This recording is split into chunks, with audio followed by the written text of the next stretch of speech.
Hi, welcome back to the Roundtable. I'm your host Steven, and today in music I'll be talking about the infamous album from Guns N' Roses. This one being Chinese Democracy. After listening to the new song and perhaps that came out, I kind of revisited this guy and realized it's not as bad or not as well. I never thought it was bad to begin with, but it's never been given its just due, and I think it's unfortunate. It is a decent album, and I think there's just a lot of things that just went against it, and it was just never given a fair chance. I mean, first of all, let's get to the realistic part of it.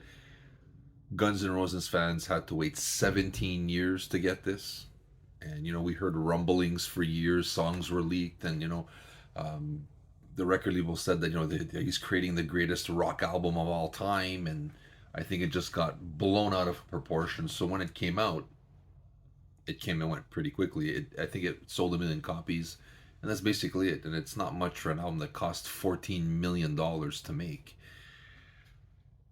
But going back to it, I really like this album, and I think it deserves a second chance, especially now that we see on the tour with Duff and Slash actually playing some of these songs on the latest tours. So, is it the greatest album of all time? No, it never could be. I think everybody has their own set of criteria of what's going to be a greatest hits album or a greatest album of all time.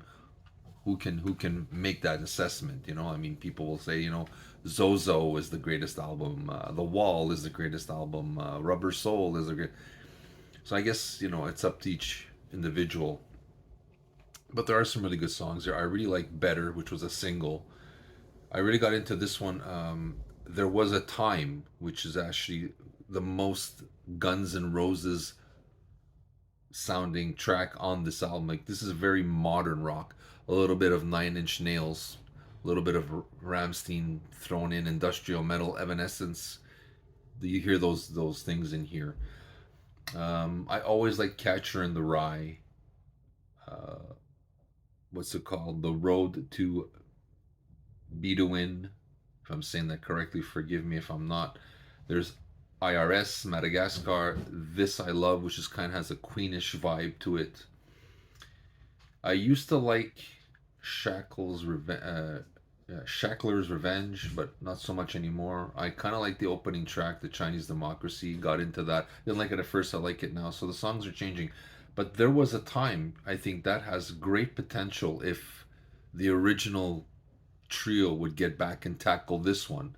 That would be a great inclusion onto any kind of album or a greatest hits package and put it as a new song. I think it'd be great. It took us 17 years. I just think time was a factor. It took too long. No one was excited anymore.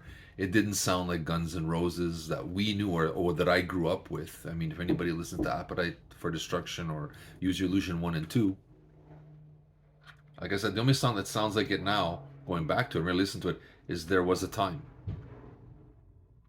That's the only song that sounds remotely enough like Guns N' Roses to me. The rest is still good. It's just maybe there was talk about labeling it as an Axl Rose album. Maybe that would have helped. I don't know if it would have sold anymore. I think the Guns N' Roses banner opens a lot more, has a more sales factor. But all in all, it's a good album. But it's not an amazing album. But it's a good album, and a good album is a good album is a good album. That's what I always say. But like I said, I just think there was a lot of factors. I think it was just too much hype, and I think 17 years of waiting, I think really hurt this album, and no one's given it a chance. But I think now that we're hearing stuff off Chinese Democracies, I remember it's supposed to be a trilogy of albums because there's like 50 tracks in total. So there were supposed to be two other portions that they're tackling some of these songs. May give this the second wind it deserves, and hopefully they do play a couple of songs on their tour. I would love to see how Slash and McKagan tackle these guys. But all in all, I'm gonna have to go back and say not as bad as we think, but nowhere near. Again, how can you say it is the greatest rock album of all time or going to be? Not possible. everybody has their own set of standards or criteria, which would make a great album. Everybody has their own take on what the greatest album is to them. But all in all, I'm going to say Chinese Democracy deserves a listen, deserves a second chance, and do yourself a favor and listen to it. And again, There Was a Time is the one that struck out this time as the most Guns N' Roses sounding track on this album. And I think I said it deserves a second chance. It's not up there with Appetite for Destruction or anything, but it's a good album. And it deserves a. I've heard much worse from other bands. So, again, um, time heals all wounds, and I think we can tackle this album objectively now and see that it is a good Guns N' Roses album. May not be the best Guns N' Roses album, but a good Guns N' Roses album is better than none at all. So I'll take this any day. This is Steven from the Aroundtable. I'll try to put a few tracks on the links below. Let me know what you think, and let me know. Hit that like button and subscribe, and see you soon.